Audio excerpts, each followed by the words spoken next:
옛날에 어미 돼지 한 마리와 새끼 돼지 세 마리가 있었습니다. 세 형제는 같은 키입니다. 일주, 분홍, 똑같은 재미있는 꼬리로 여름 내내 돼지들은 푸른 잔디에서 놀고 햇볕을 쬐고 웅덩이에 몸을 담그었습니다.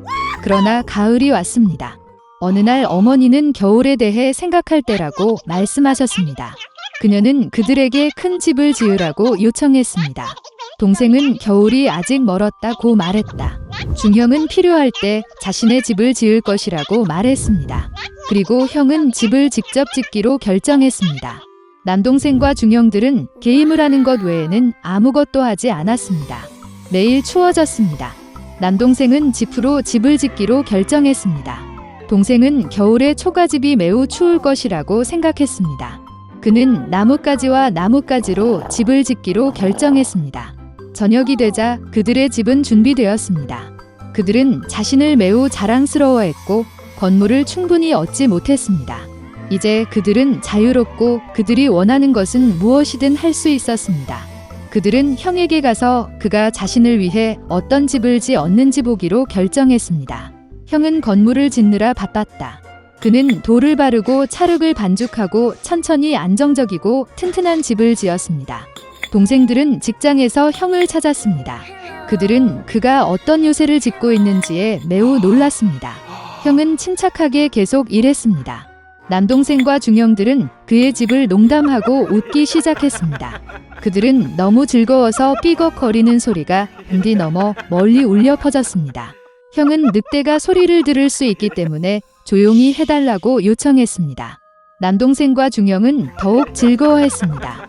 그들은 형이 겁쟁이라고 결정했습니다. 그리고 용감한 두 형제는 산책하러 갔습니다. 도중에 그들은 노래하고 춤을 추고 숲에 들어갔을 때 너무 큰 소리를 내며 소나무 아래에서 자고 있던 늑대를 깨웠습니다. 불만족스럽고 굶주린 늑대는 두 마리의 멍청한 돼지가 비명을 지르는 곳으로 갔다. 형제들은 즐겁게 걸으며 늑대를 얼마나 쉽게 다룰 수 있는지 이야기했습니다. 그리고 갑자기 그들은 진짜 살아있는 늑대를 보았습니다. 그는 큰 나무 뒤에 서 있었습니다. 그는 매우 사악한 눈과 커다란 이빨을 가졌습니다. 형제들은 무서워서 야른 꼬리가 가늘고 가늘게 떨렸습니다. 늑대는 점프할 준비를 했습니다. 그는 이빨을 꺾고 오른쪽 눈을 깜빡였습니다. 새끼 돼지들은 갑자기 정신을 차리고 숲을 비명을 지르며 달아났다. 그들은 먼지 구름을 일으켜 각자 자신의 집으로 달려갔습니다. 남동생은 초가집으로 달려가 늑대 앞에 문을 두드렸다. 늑대는 으르렁거리며 문을 열 것을 요구했습니다. 동생은 두려움 때문에 한마디도 할 수 없었습니다. 그런 다음 늑대가 불기 시작했습니다. 가벼운 지붕은 즉시 초가집에서 날아갔습니다. 늑대는 숨을 크게 들이쉬고 두 번째로 불고 초가집은 사방으로 날아갔다. 늑대는 기뻐하며 이빨을 꺾고 동생에게 덤벼들었다. 그러나 돼지는 능숙하게 피하고 달렸다. 그는 중동생의 집으로 달려갔습니다. 형제들은 스스로를 가두어 놓고 실망스럽게 서로를 바라보았습니다. 늑대는 화를 내고 불기 시작했습니다. 집이 약간 비스듬하다. 늑대는 두 번째, 세 번째, 네 번째로 불었습니다. 하지만 그 집은 여전히 서 있었습니다.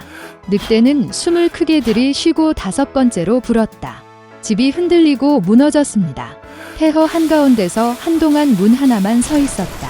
공포에 질려 새끼 돼지들은 형의 집으로 달려갔습니다.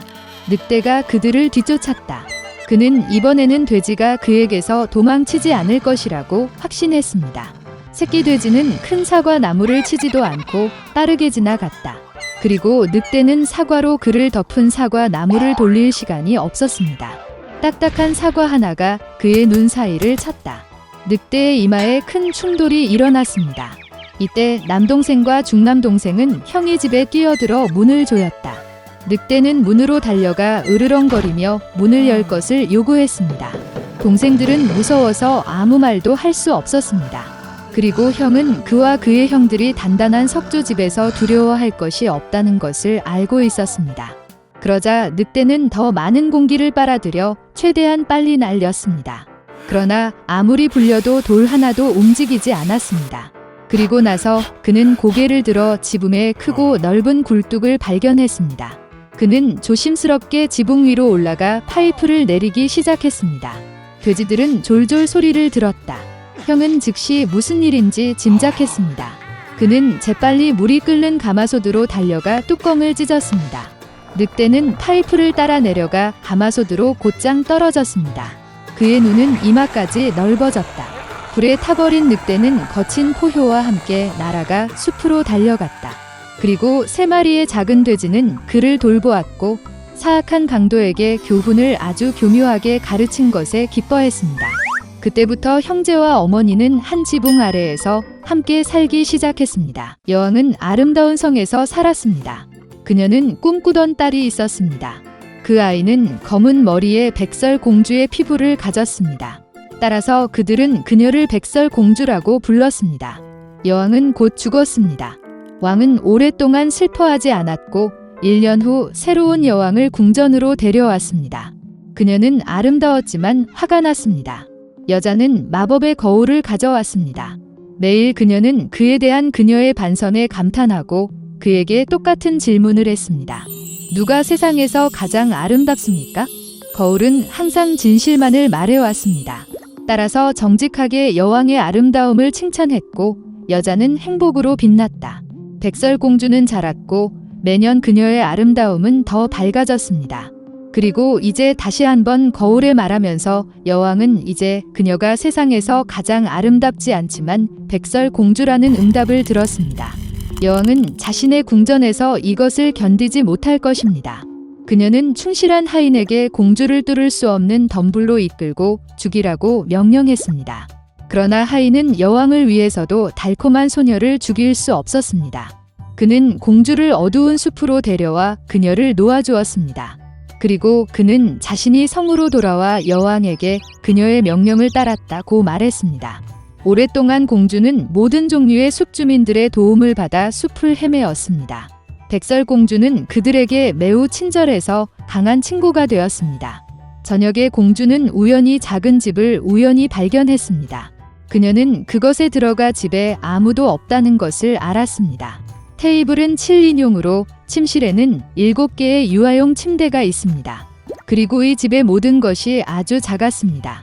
따라서 백설공주는 여기에 7명의 작은 사람이 살고 있음을 깨달았습니다. 길고 힘든 여정 끝에 그녀는 침대 중 하나에 누워 잠들었습니다. 7 난장이는 밤 늦게 집으로 돌아왔습니다. 예상치 못한 손님의 등장에 크게 놀랐다. 잠자는 백설공주는 너무 매력적이어서 드워프들은 그녀를 잠들기로 결정했고 그녀를 깨우지 않았습니다. 아침이 왔다. 백설공주가 일어나서 7 난장이를 보고 무서워했습니다. 그러나 그들은 그녀에게 애정이 있었고 소녀는 그녀의 문제에 대해 이야기했습니다. 그들은 즉시 백설공주를 좋아했고 난쟁이들은 그녀를 그들과 함께 머물도록 초대했습니다. 또한 그녀는 요리, 씻기 및 청소와 같은 집을 돌보는데 동의했습니다. 내일 아침 난쟁이들은 산으로 가서 금과 보석을 채취하고 밤늦게 돌아왔습니다. 일하러 나가는 그들은 백설공주에게 그녀가 사악한 계모를 두려워하고 낯선 사람들에게 문을 열지 않았다고 경고했습니다. 이때 여왕은 평소와 같이 비밀실로 가서 마법의 거울과 이야기를 나눴다. 그런데 거울은 갑자기 그녀가 세상에서 가장 아름다운 것이 아니라 백설공주라고 말했습니다. 공주가 아직 살아있고 집에 있는 놈들과 함께 살고 있다는 것을. 여왕은 매우 화가 나서 백설공주를 직접 다루기로 결정했습니다. 그녀는 비밀실로 가서 독이 있는 사과를 요리했습니다. 겉은 매우 아름다웠지만 누군가 한 조각만 먹으면 죽을 것입니다. 사과가 준비되자 여왕은 늙은 상인이 되어 난장이의 집에 왔습니다. 달콤한 노파를 보며 백설공주는 그녀에게 미안함을 느꼈다. 그녀는 아무것도 의심하지 않고 집을 떠났습니다. 노파는 그 소녀를 잘 익은 사과로 대하고 이 사과를 먹으면 영원히 젊고 아름답다고 말했다. 백설공주는 그녀를 믿었고 사과를 물자마자 죽어 숨을 멈췄습니다. 만족스러운 여왕은 궁전으로 갔습니다. 저녁이 되자 드워프들은 퇴근하고 백설공주가 바닥에 누워있는 것을 보았습니다. 그녀는 숨을 쉬지 않았습니다. 그들은 너무 큰 소리로 흐느끼고 애통해 근처 숲에서 사냥을 하고 있는 잘생긴 왕자가 그들의 외침을 들었다. 모든 동물을 두려워하는 어떤 종류의 울부짖음이 그에게 흥미로워졌습니다. 왕자가 난장이의 집을 발견했을 때 백설 공주를 보았습니다. 그녀는 너무 아름다워서 어린 왕자가 즉시 그녀와 사랑에 빠졌습니다. 그는 백설 공주를 치료할 수 있는 의사가 있기 때문에 드워프들에게 그녀를 데리고 성으로 데려가도록 설득했습니다. 드워프들은 그것을 허용했습니다. 그런 다음 왕자는 하인에게 공주를 어깨에 매라고 명령했습니다. 그리고 그들이 그녀를 안고 있을 때 하인들이 덤불을 우연히 발견하고 뇌진탕으로 백설 공주의 입에서 독사과 한 조각이 떨어져 깨어났습니다. 어린 왕자를 보고 소녀도 그와 사랑에 빠졌고 그와 결혼하기로 했습니다.